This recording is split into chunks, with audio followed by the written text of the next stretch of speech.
This is an Irreverent podcast. Check out irreverent.fm for shows from all our friends. Hi, I'm Blake Chastain, and this is Powers and Principalities.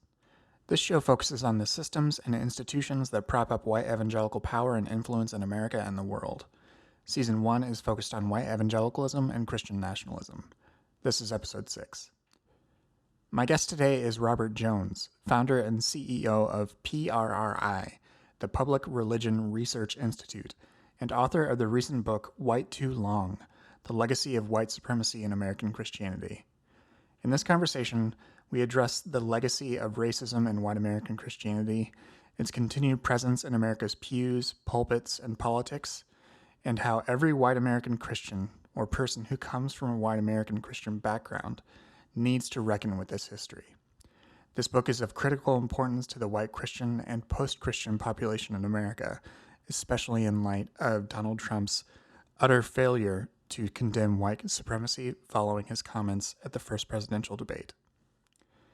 If you'd like to support this show, please do so by telling people about it, by leaving a rating or review on Apple Podcasts, and signing up for a paid subscription to my newsletter, The Post-Evangelical Post, at postevangelicalpost.com.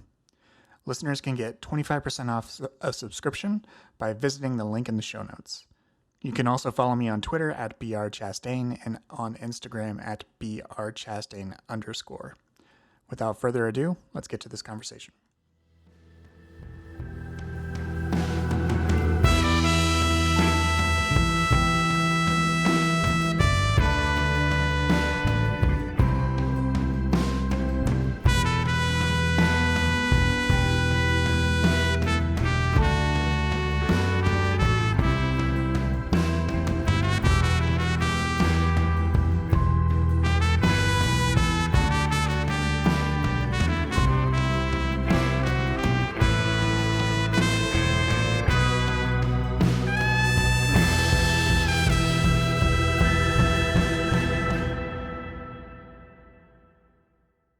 My guest today is Robert Jones, founder and CEO of PRRI, the Public Religion Research Institute, and author of the recent book White Too Long, The Legacy of White Supremacy in American Christianity. Robert, welcome to the show. Thanks. Glad to be here.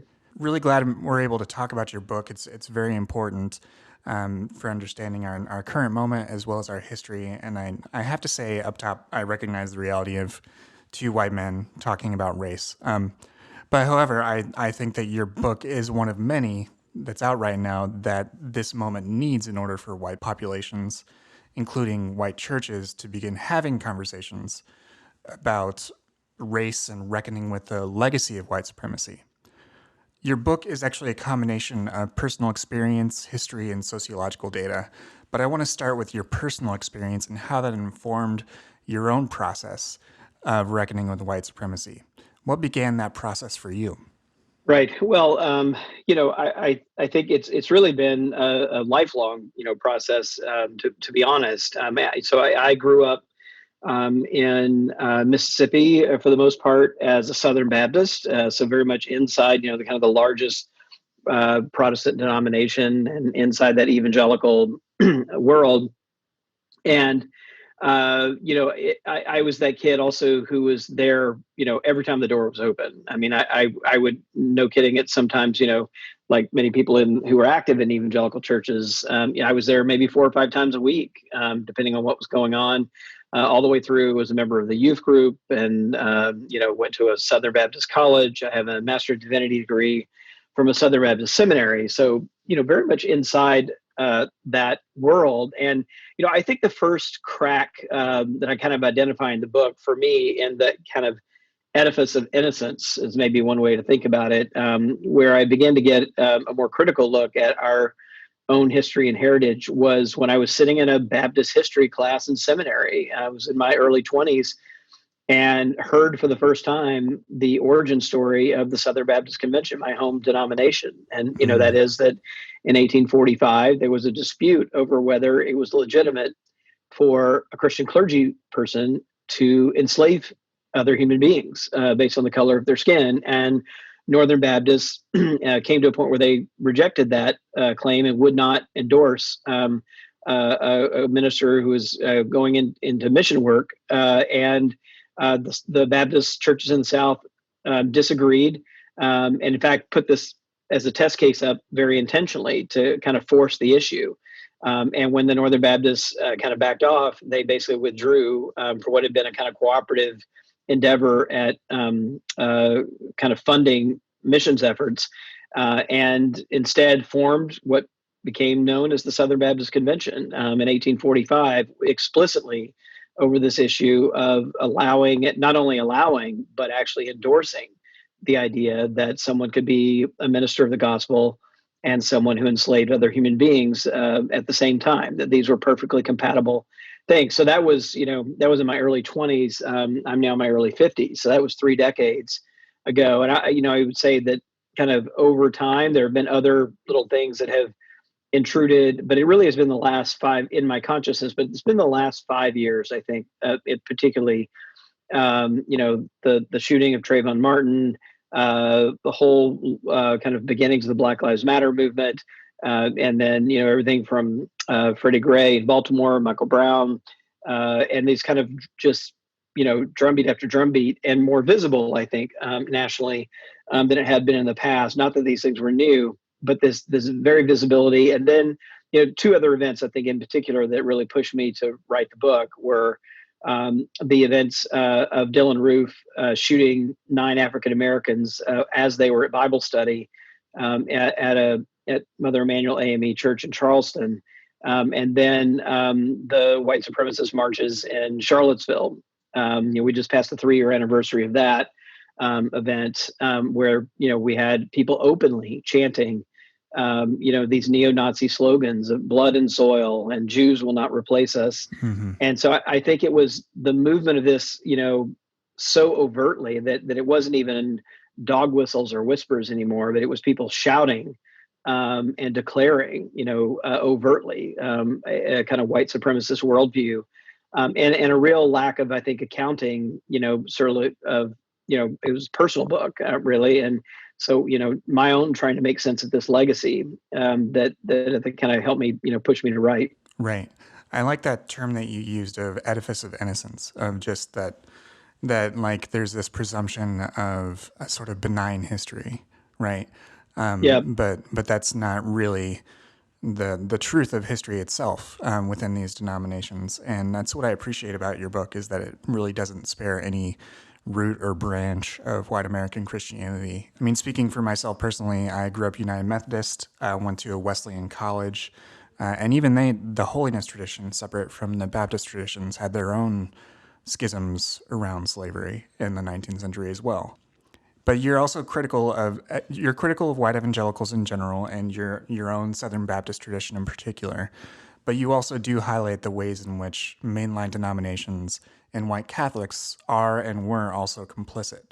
What are some examples from white American Christian history that show how these racist ideas, even though like people like us, I'm in my late 30s, so I'm younger than you, but I also grew up in that sort of milieu where a presumption of innocence was sort of de facto. But Yeah. what are some examples from that white American Christian history that show how these racist ideas and practices were enforced across these denominations? And Yeah, well, as we said, I mean, the book is really part memoir. So I do start, with the kind of evangelical world, the Southern Baptist world, kind of expanded out to the evangelical world, and um, I thought that was appropriate, given it was a memoir and kind of wanting to get your own house in order first. But it's true that once I started digging and doing the historical work, it became very clear that this was not by any means something confined to Baptist or the white evangelical world, but that really all the branches of white Christianity, so white mainline Protestants, from which the United Methodist Church is a part of, along with Presbyterians and Episcopalians, the United Church of Christ, that world that it is often perceived to be the more progressive end, of the white Protestant world. Even there, there were just these gut wrenching, examples. And then among white Catholics, who are predominantly in urban centers in the Northeast, and historically, and have their own history of being persecuted as Catholics. Even there, there was these things. So just a couple of examples. I mean, it's worth noting that virtually every Protestant denomination, white Protestant denomination, split over the issue of slavery in the Civil War. So it wasn't just Baptists, North and South, but it was Methodists, Episcopalians, Presbyterians, that all divided. And so the Southern branches of those denominations basically aligned with the Confederacy and supporting slavery and providing religious justification, moral legitimation, and cover for the Confederacy, right, in the name of Christianity. And those were very overt. They weren't passive. They were very overt. And just one example in the United Methodist Church, for example, the denomination splits, and even when it comes back together, this is like in the 20th century. There and they were including some African American churches in that reuniting of Methodist North and South. But even then, they segregated the African American churches and clergy into this fictitious thing called the central jurisdiction. So instead of allowing them to just kind of be active in the natural kind of among their geographic neighbors, which is the way the Methodist system is set up, they kind of just confined them all into one place. It was essentially a religious gerrymandering exercise to reduce their power and to also make it so that local white Methodist clergy did not actually have to interact with African American clergy in their own geographic area when they had kind of regional meetings because all the African American clergy had been grouped together no matter where they were across the country. That effectively reduced their ability to have influence inside the Methodist denomination. And the Episcopal Church is also interesting. Again, it's, I think, often thought of as, a kind of more liberal group, but it's worth remembering that Robert E. Lee, Jefferson Davis, these were all Episcopalians, and some of the churches in the South, in Richmond, for example, the headquarters of the Confederacy, there's an Episcopal church there that was the home church of Davis and Lee that actually installed stained glass windows depicting Lee and Jackson and Davis as essentially as Christian saints, literally in the stained glass windows. So this goes very, very deep, not just among Baptists and white Catholics. Just one example there. The U.S. Conference of Catholic Bishops and the Archdiocese of New York actually did a very similar thing to the Methodists, and that is that if you were Black and Catholic in New York, and again, this is not in the South; it's a very urban center in the Northeast, and you wanted to go to Catholic school, you were certainly able to, but they basically designated one parish, St. Mark's Parish, as the school they segregated, and all African Americans, no matter where they were in the city, if you wanted to go to Catholic school, that's where you went. And they were also encouraged to go to that Catholic parish for worship services. And well into the 20th century, African Americans were required to sit in the back and to wait until after all the white members of the church had received the Eucharist before they could receive the Eucharist. So these lines of segregation and hierarchy, racial hierarchy, were really dominant through all of our history. I mean, it is really, you can't really read the history straight without realizing this kind of white supremacist assumptions like running all the way through it. Mm-hmm. Yeah, and one of the things your book also highlights is the way in which it is not confined to the South, as you mentioned with that example in New York. It's not these prejudices. This type of racism is present in the Midwest, in the North. It is absolutely not confined to the South. I'm from Indiana. There were sundown towns in Indiana. Right. Yeah, there are all sorts of examples of this, and your book provides an ample number of them. One of the other things that your book highlights is the ways in which teachings about the lost cause in the South, as well as Confederate monument building by groups such as the United Daughters of the Confederacy, were intertwined with religious teaching and became part of the cultural fabric of white Christianity. And we continue to reckon with these monuments to the Confederacy even now, following the protests after the murder of George Floyd and Breonna Taylor and others. How did these statues and other types of memorializing serve to normalize and valorize this cruel and racist past, and sanitize this sort of very real violence and death that it caused. Yeah. Well, there's the group you mentioned, the United Daughters of the Confederacy, is a group I knew very little about. I mean, I'd probably seen their name in passing, but it hadn't really registered just how active they were. This is a group, it's kind of a women's auxiliary group that formed really it was not right after the Civil War, but a few decades after, in the 1890s and into the early decades, really between 1890 and World War One.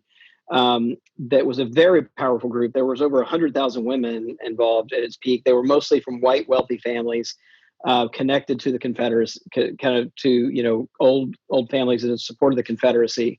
And their mission really was to make sure the Confederacy wasn't forgotten. And even though the war had been lost, to erect these monuments. And they talked about them very much as educational things for children, right? So that it was for the next generation. They were worried that the ideals of the Confederacy would be lost.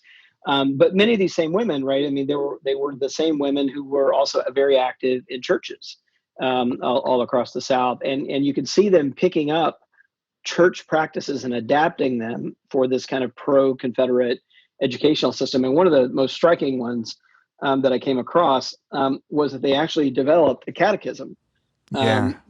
for children. And so, what it did is, and for those who may not be familiar, a catechism is essentially a kind of educational tool used for children, usually for confirmation services, Mm-hmm. and it basically teaches you the facts, right, about the faith. And so, and it's a kind of it's a question and answer structure.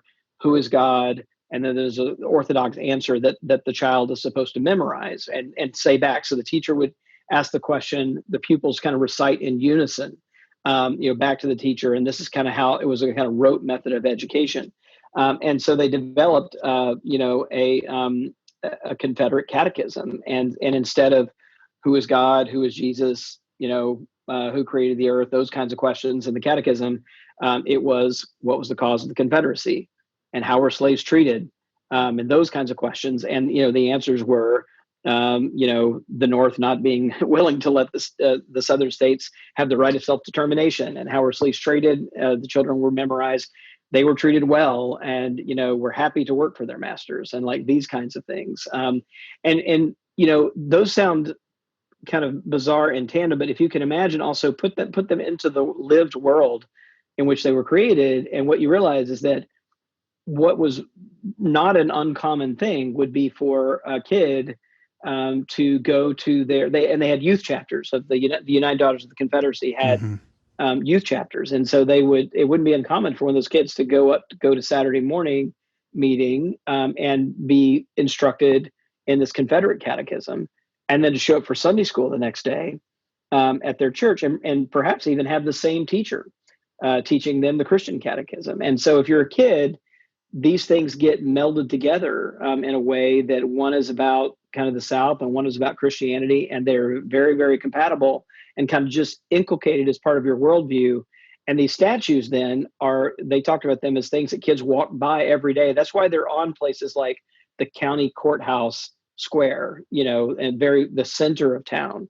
They're there as a just undeniable declaration that we lost the war, but make no mistake, who is still in control and who is still running things here. There's still white supremacy here, and lest you make any mistake about it, here's the 60-foot granite column with a Confederate soldier at the top of it to kind of remind you of who's really still in charge. Right. And what are your thoughts on the way discussions around these monuments have progressed or regressed since the protests for racial justice began in May? It certainly seems to have changed since your book was even finished, which was recently. Yeah, well, I turned the manuscript in about a year ago Mm-hmm. today, and when I did, I mean, I certainly would not have imagined that we would have the events around the Confederate flag and these Confederate monuments that we've had this last year, because I mean, those monuments have all stood there for well over 100 years. I mean, it's worth noting just quickly that one of the most important things to understand about those monuments is that they weren't created during the Civil War, even in the few years right after the Civil War. Mm-hmm. Most of them were actually created in the 20th century, and they were created as whites were kind of clawing back control from Reconstruction after the Civil War and implementing Jim Crow laws, implementing segregation and voter disenfranchisement. And so it was part of that movement of whites really reclaiming dominance after a loss in the Civil War. So they were very much part of that movement, and not really. It wasn't really just a memorializing movement. It was literally a movement about reclaiming white supremacy in the face of kind of Civil War defeat. But what's notable actually is that there has been movement since then. So we've had a lot of action on the ground, but on public opinion, we've actually not seen a lot of movement about Confederate monuments. When I wrote the book, we had about 6 in 10 Americans saying that they saw them more as Southern pride, and only 35% seeing them as symbols of racism. That's moved only slightly. Our most recent data has it from the summer has it at 59% Southern pride and 38% see them more as a symbol of racism. So really only a 3 percentage point uptick in people seeing them as racism.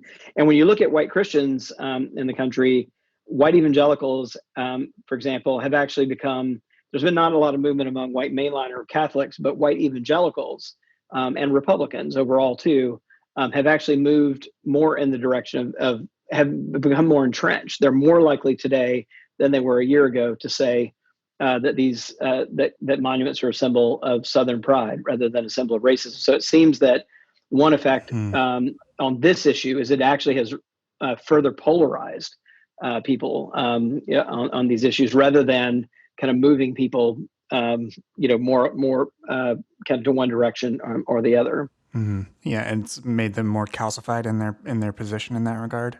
Right. Right. Well, using that as a segue, I'd like to return to white evangelicals in particular.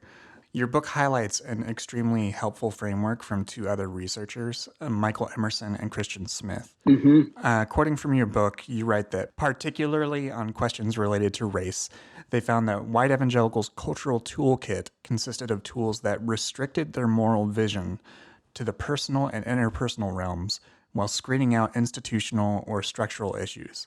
Specifically, Emerson and Smith discovered that the white evangelical cultural toolkit contained three main tools that are interconnected by theology: individualism, relationalism, and anti-structuralism. That passage really rang true for me as someone who's lived in this community and believed in these things. What are they referring to regarding a cultural toolkit? And if you could you summarize these three main tools and the theology that connects them? Sure. Yeah. So it sometimes I think sounds a little more complex than I think it is. I mean, that research is so helpful at kind of just dissecting it, and letting you kind of laying it out on the table where you can kind of see the parts Right. there. So I am indebted to Emerson Smith, and then behind them is actually a sociologist named Ann Swidler, who actually coined the term tool, like a kind of cultural toolkit. I think it's a helpful way of thinking about it. That one of the things that any worldview and kind of cultural situation that we grow up in gives us, think of culture as kind of giving us lenses to see the world with, right? They're kind of explanatory frameworks. And so when we see things, we have these kind of explanatory frameworks that we see through.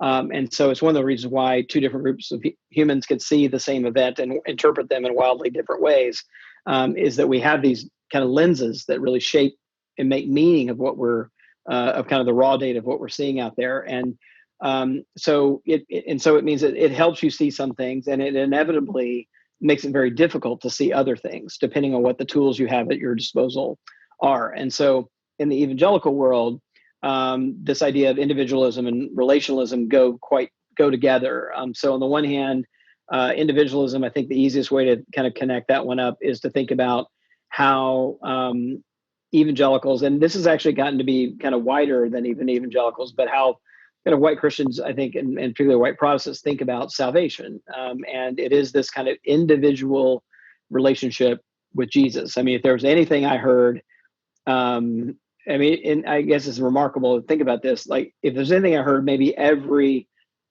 every service, it was this phrase, a personal relationship with Jesus, or some variant of that phrase, every time, right? What I never heard and what I cannot remember hearing at all was any references to racial inequality, structural racism, institutional, the way that institutions are arranged that disenfranchise one group and privilege another group, any of that kind of analysis. And so, kind of going to the actually the title of your podcast, right? The Principalities and Powers, pieces. I think that's probably the most sociological piece in the New Testament is that language of kind of how to understand these powers that are enforced by institutions and laws and policies that kind of press down and limit what we can do, and they limit people in different ways depending on where you're located in society. And one of the principal ways, of course, U.S. society has located people is by race. And so so this individualism, I think what it does is it just makes prominent and even almost exclusively makes religion about maintaining this very personal relationship with Jesus. Mm-hmm. And that is really what the beginning and the end of religion, in that view, right? That as Right. long as you kind of have this interior sense of connectivity with God through Jesus, that can be maintained through devotionals and Bible reading and going to church, but in an odd way, even going to church is less a corporate event and more a corporate event, and or at least as an end, and more of a corporate event in the service of still this individual relationship, which to kind of help you cultivate just this individual relationship. But what that screens out, right? What isn't in that cultural toolkit is a way of seeing structural injustice. And so, Martin Luther King talked about the effect of this individualism as one that kind of puts white Christian consciences to sleep. I mean, he had this phrase and letter from Birmingham jail, where he was writing to these very mainstream white Christian and Jewish leaders in the town that weren't extremists, weren't people burning crosses, but he talked about in kind of dismay, like why they weren't joining and defending the civil rights movement. And he said, like, who are these Christians sitting safely behind their anesthetizing stained glass windows? Right. So that sense that one of the things it does is it kind of screens out or blinds or lulls one into a kind of sense of complacency about injustices that are happening outside the church or outside one's own individual psyche, right? So it leads to a kind of an apathy among white Christians around systemic injustice in the country. That's the individualism piece, and the relationalism is very similar to that. That it's about kind of, if you're going to solve a problem like racism, you solve it through relationships, right? So one-on-one, it's still highly individualistic. So I'm going to be friends with someone who's African American. I'm going to make sure that I don't hold any ill will toward anyone in my circles who is African American, and that's really all that's required of me, right? Even though I'm living, so like even though I'm living in a neighborhood that has a restrictive covenant that doesn't allow African Americans to live in this neighborhood that I've chosen to live in, even though I'm going into a church that would not allow African Americans to join, none of that is really relevant, or even it doesn't even enter one's consciousness, right? It literally is screened out by this cultural toolkit. And then remind me the third one. I'm like losing that Oh, train. sure. Yeah, anti-structuralism is the Yeah, and the final one. anti-structuralism kind of follows from this too, right? That Mm-hmm. that you solve problems with individual relationships and not with structural changes, right? But that does allow, I think, these bigger structures that have been built. Like I said, laws, who can get what jobs, who can live where, who can marry whom, who can get what kinds of loans, like all of these things that were literally white supremacist policies because they valued and protected and privileged white lives at the expense of others, and literally gave advantages to whites that were reserved for whites only. And all of that, again, just kind of gets rendered invisible if you can't really address the institutions, if the main way you solve problems is through individual relationships, and if the primary religious concern in your life is a private interior relationship with Jesus. All this other stuff out in society, society as a whole can remain as unjust and unequal, perhaps as it will, because it's really hard for I think those things to even find a leverage point to enter into, white Christian consciences.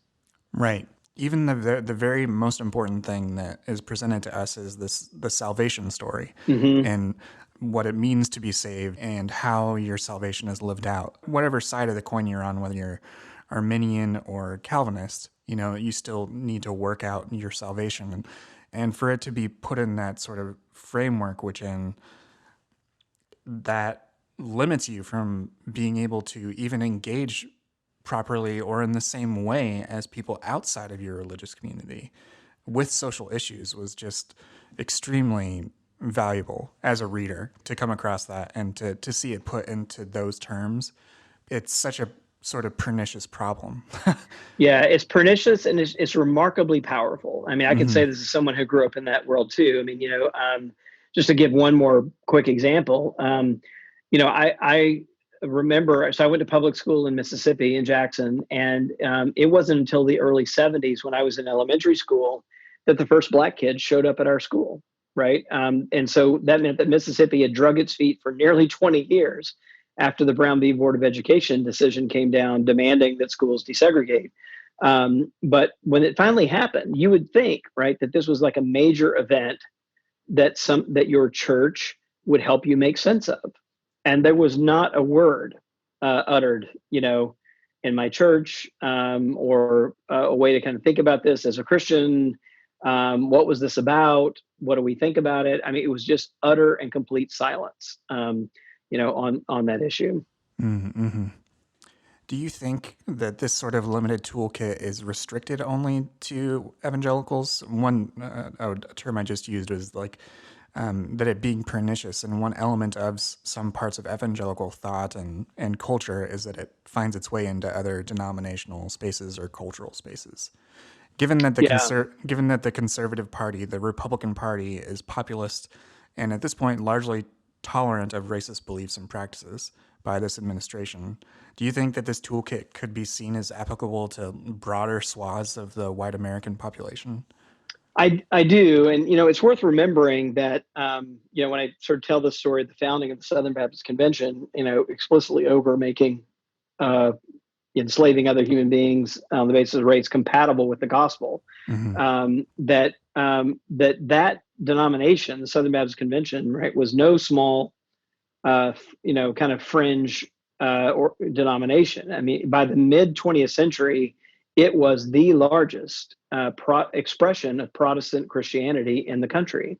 And so, as such, it played a very outsized role, not only in its own denomination and not only among evangelicals, but heavily shaping certainly Methodist, views and others. I think it really became such a strong and dominant expression that this did absolutely bleed into other denominations. And it's worth saying though that it wasn't like um, I wouldn't use like a viral kind of metaphor. Like it wasn't like the other denominations were devoid of it Right, and right. got infected. I mean, they were Mm-hmm. there. It was there already. And just one quick example I work in here that I think was helpful to me was to realize that even though like there were these kind of white Christian churches on both sides of the slavery question, there were very few white Christian churches that weren't all on the same side of the white supremacy question. And these were very different questions. Like I actually, before I started working in depth on this book, I can say that I often conflated those in my mind. Like I thought of the Civil War as a fight not only over slavery but over white supremacy, right? And that it set us on a different course. And of course, the abolishment of slavery, you can't really overstate how huge an event that is and was for the country. But I ended up reading a lot of Frederick Douglass, and particularly his post Civil War writings and speeches. And there he was just beside himself at how quickly whites in the North and South were mending the fences, and with the issue of slavery settled. And the main bridge that he named, was that they still had a commitment to this idea that whites were a superior race, right, and Mm-hmm. that African Americans were inferior. And so, whatever the new plans were for the country after the abolishment of slavery, the one thing that most white Christians, mainline, Protestant, Catholic, all agreed on was that white Christians were, and that whites were an inferior or a superior race, and they had Christian justifications for that worldview, and that was really dominant. It was dominant well into the 20th century. So it was all there. It had different kinds of expressions, but like even Charles Finney, who was an abolitionist, a staunch abolitionist, after the war had a protege of his who was going to organize a mixed race worship service, and Finney stopped him in his tracks and said, no. You err, and I think what he said was, you err in supposing that the principle of abolition and the principle of amalgamation are the same. Mm. And he was absolutely against the former, against or for abolition, but absolutely against what he called amalgamation, that is mixing of the races in a Christian context as if they were, on equal footing.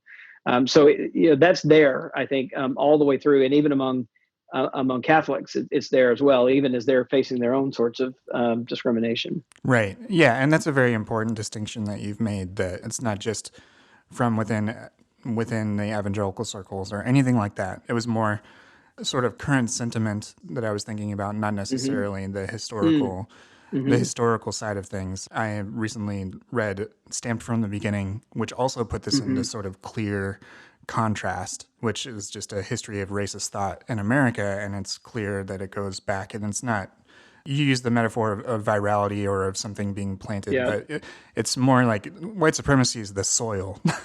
It's Yeah, not really right.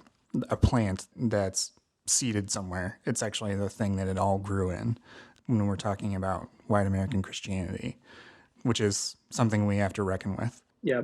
Let's actually talk about the racism index, which is part of the Yeah. book, and one of the more sociological oriented parts of the book. I'd like to have you explain a little bit about the structure of the study, but prior to Yep. doing so, I actually want to frame it with one of the conclusions of the study, which is that, quoting again from your book, the models reveal that in the United States today, the more racist attitudes a person holds, the more likely he or she is to identify as a white Christian. Can you talk about your findings and what we can draw from them? Yeah, that, and if you want to add one more plain language one, you can actually flip it around the other way. And if you analyze the data the other direction, you could say that identifying as a white Christian makes one about 10% more likely to hold racist views. It kind of works the other direction as well.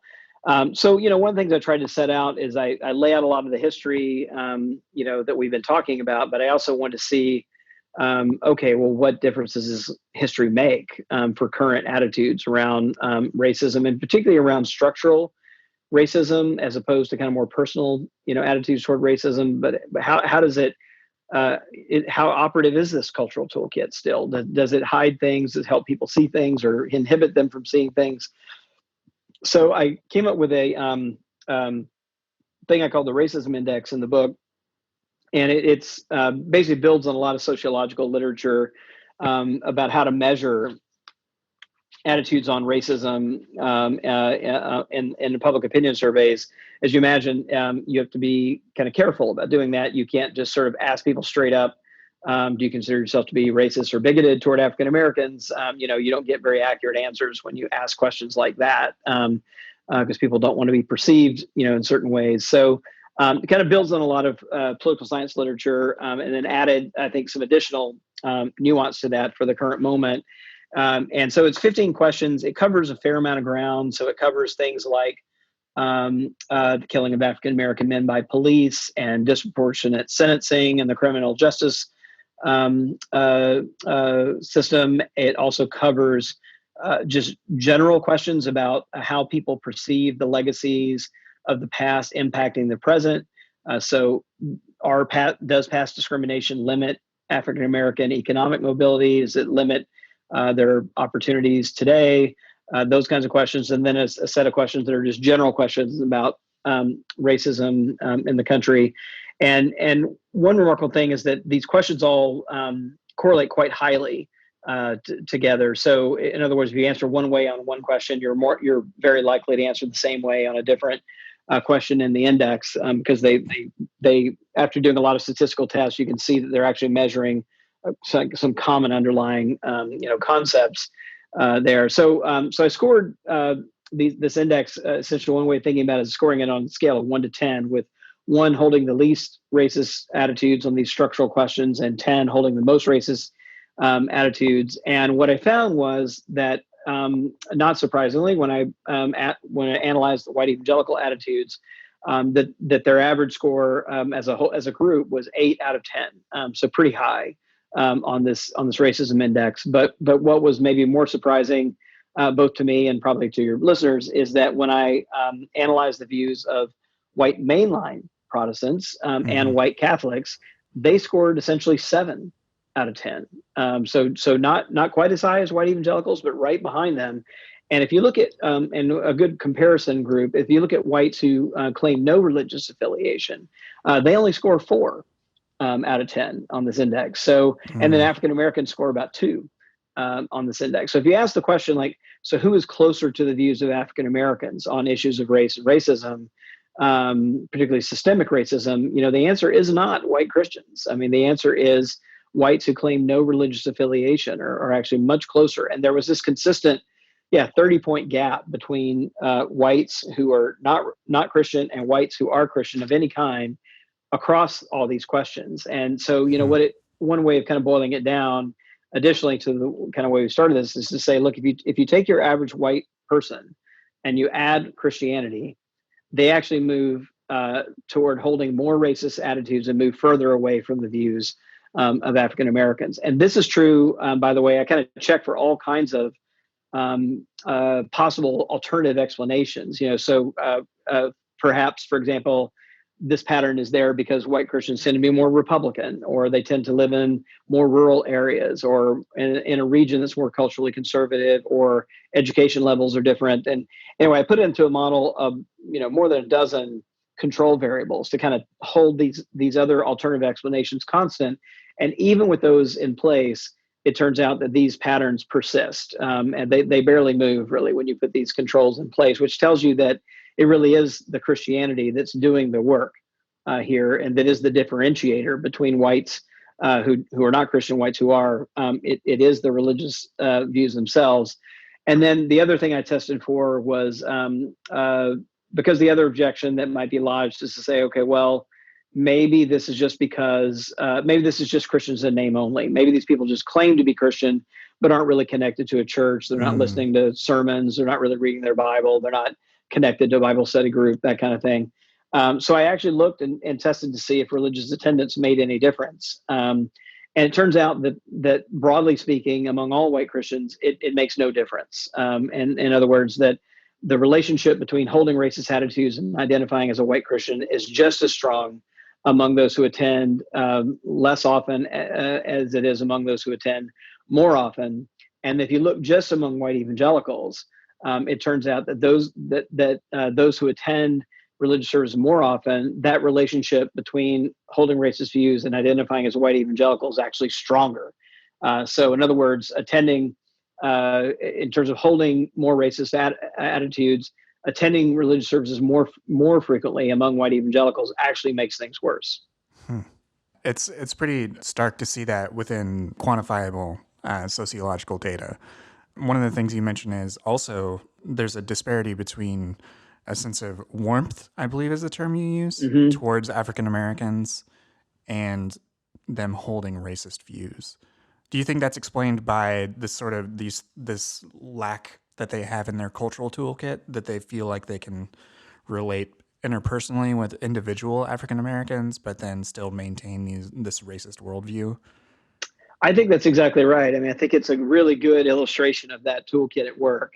So, one way that people sometimes measure attitudes is by what's in kind of public opinion circles called a feeling thermometer. And you basically say to people, okay, I'm going to read you a list of a number of groups, and I want you to tell me on a scale of 1 to 100 how you feel about them, with 1 being I feel rather more cold toward this group, and 100 being I feel more warm toward this group. And so when you ask a question like that, and you ask about African Americans, white evangelicals and other white Christian groups also score fairly high on a warmth scale.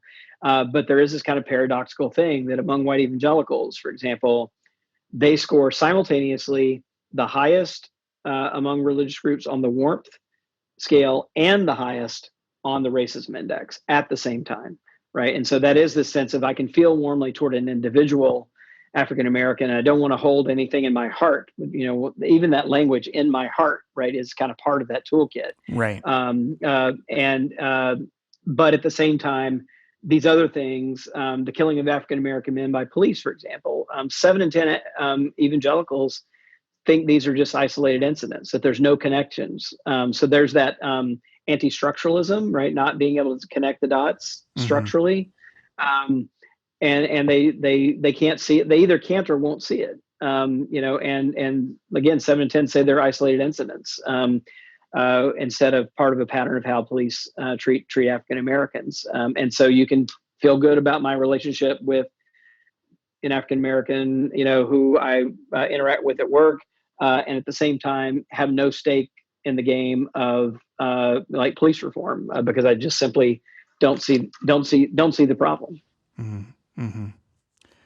I want to talk also about this story you have within the book about two churches that were once one. They were actually a single church, and then they split along racial lines, and their ongoing dialogue with one another, including this recent trip that they took Mm. as a group to the National Memorial of Peace and Justice, which remembers the victims of lynching across America. Now, we haven't discussed the history of lynching or the ways in which the white church actively participated in those activities, not because it doesn't deserve attention, but because a discussion of it would require more than our allotted time here in this call. But I would like for you to highlight at least some parts of this story in particular, this way in which Yeah.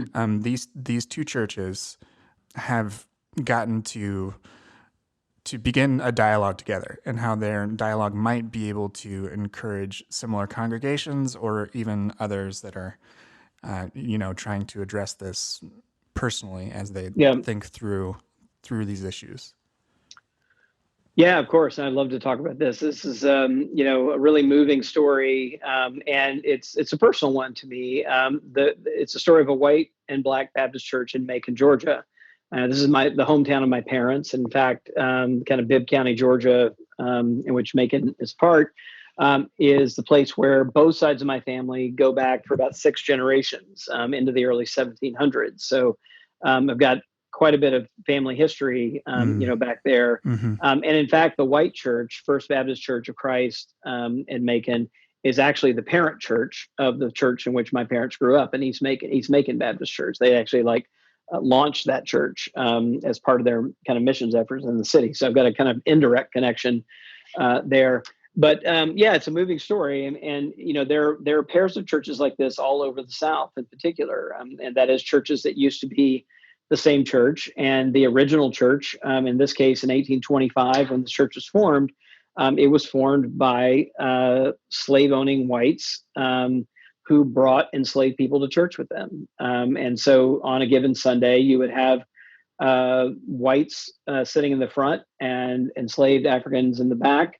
And this was the kind of seabed of the church, and then it lasted that way for a couple of decades, and then as tensions were heating up in the Civil War, they split, and basically what happened was the African American were outnumbering the white members of the church, and as abolitionist things were heating up, it became tense, and so they essentially kicked out the African Americans and built them a church kind of down the hill, but under the supervision of a white pastor, of course, but nonetheless kind of split. And then after the Civil War, the African American church got its own kind of independence from there. And then the two churches, in a fairly small community, just simply ignored each other for 150 years. And then about 7 years ago, the two pastors basically got to talking over coffee and just said, look, what are we doing? Like,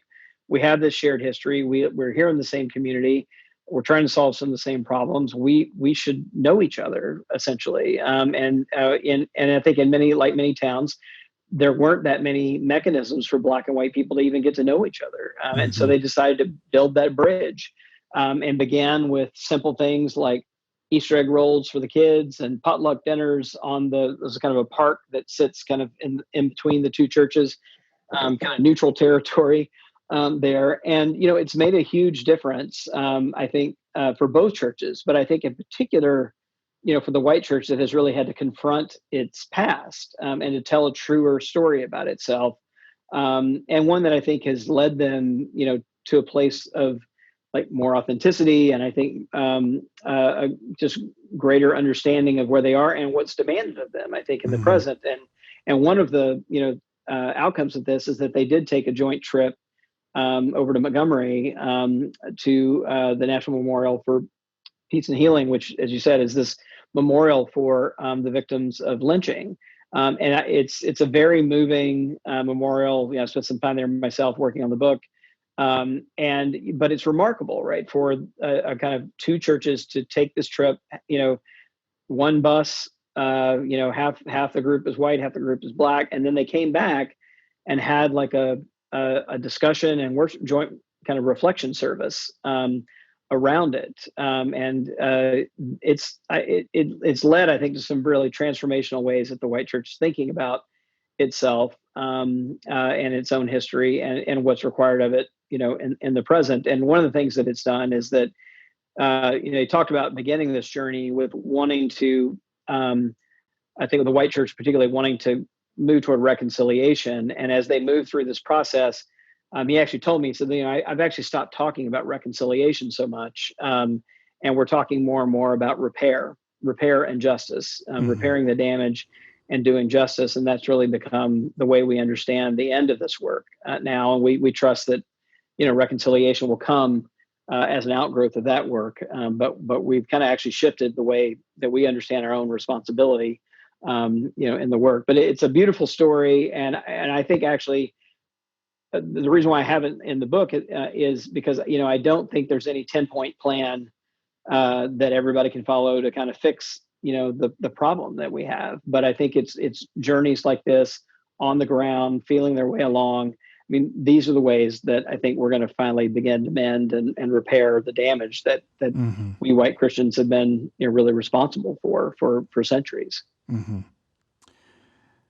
You close the book by inverting the traditional, and by which I mean traditionally racist, idea of the mark of Cain, which is used in a lot of different racist ideologies.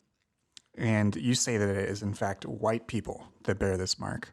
That's a really powerful symbol, and symbolism, like, really does have it's affecting, it's evocative, especially for those of us with a religious history or framework of our own. Yeah. Can you elaborate on this and how you hope it might be able to help white Christians begin to reckon, which is another word Hmm. that comes throughout your book, to really reckon with white supremacy and refuse to perpetuate it? Yeah. Well, I mean, that piece actually came to me from visiting that memorial to the victims of lynching in Montgomery, and one display they have there. One of the projects that they've done is to try to document the sites of lynching that have been kind of forgotten about or suppressed, and as they documented the sites, they have collected soil samples from the sites of the lynching, and they've displayed them back in on a shelf. And there's this long, floor to ceiling shelf of these clear glass jars, kind of gallon size clear jars, and they have the soil that they collected and just a simple black and white label on them with the name of the victim or victims, depending on the case, and the date and the place where the lynching occurred. And there, in that biblical passage of Cain and Abel, which is where the story comes from, there is this line that you hear actually in the Old Testament a fair amount about, when that God is saying to Cain that your brother's blood cries out from the ground, right? So even in something that he's tried to keep hidden, that he has hidden his brother's body, he's lied to God about killing him in the text, and of course God knows the truth. But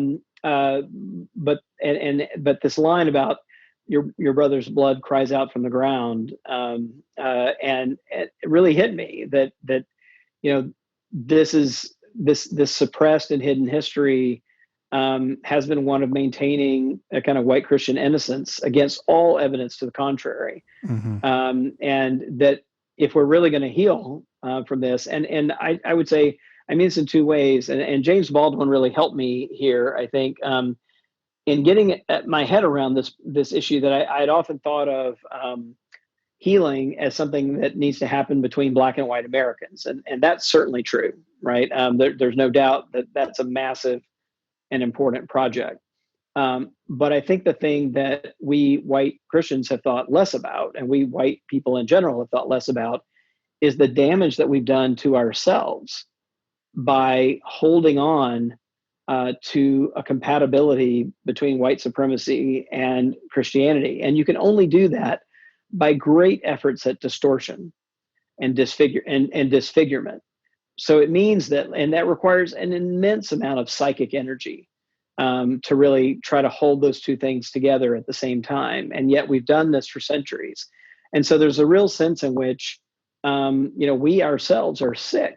I mean, we have really disfigured the faith. And if we're going to recover, it's going to take, a real reckoning and a real sense of being able to grapple with this. And that finally, that's the way to freedom. I mean, in that text, the way that Cain finds his way out of this dilemma of killing his brother and then lying about it, is that he finally is able to tell the truth, and God finally maps out an alternative history or an alternative future for him. And I think that that's kind of the moment we're at. I mean, that we have kicked this can down the road. We've had multiple opportunities for accounting for it, and we just haven't really been willing to pay the price of doing Mm-hmm. that. But by not doing that, we are continuing our own kind of ailment, really. And so if we want to find a place to help, to a healthier faith, to a healthier set of institutions that we pass on to our kids, we've got to really do the work of dismantling the ways that we have allowed white supremacy to really sit right alongside of and in the pew next to the gospel. Mm. Yeah. Yeah, I totally agree. And I thought it was such a powerful image to share with your readers. Wendell Berry wrote in an essay once about how he feels bound to the type of Christianity just because of it being part of his heritage. Mm-hmm. And I think that this really enhances that, in that it puts in full relief how central this sort of distortion is to the history of white Christianity here in America. I think it's just a very, very evocative tool to sort of end our conversation on, because it really does give us those opportunities to reflect on our own histories as well as the history of our country and of our faiths. So I want to thank you for joining me today. Where can people find your book? Where can they find you online, or anything else you might want to mention here?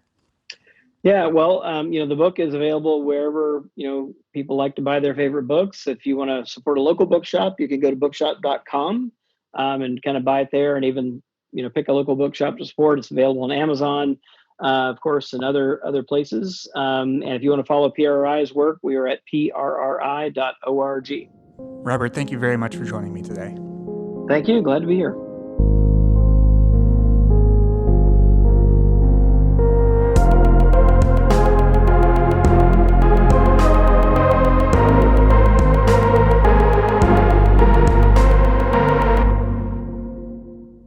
That'll do it for this week's episode. As Robert said, you can pick up the book White Too Long at any bookstore location near you and on Amazon.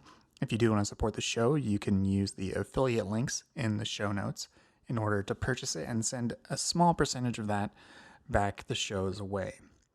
This episode was produced by Jake Lewis. The theme music is by Dave LaFever and Jake Lewis. If you enjoyed this conversation, please rate and review Powers and Principalities on Apple Podcasts and let others know about the show.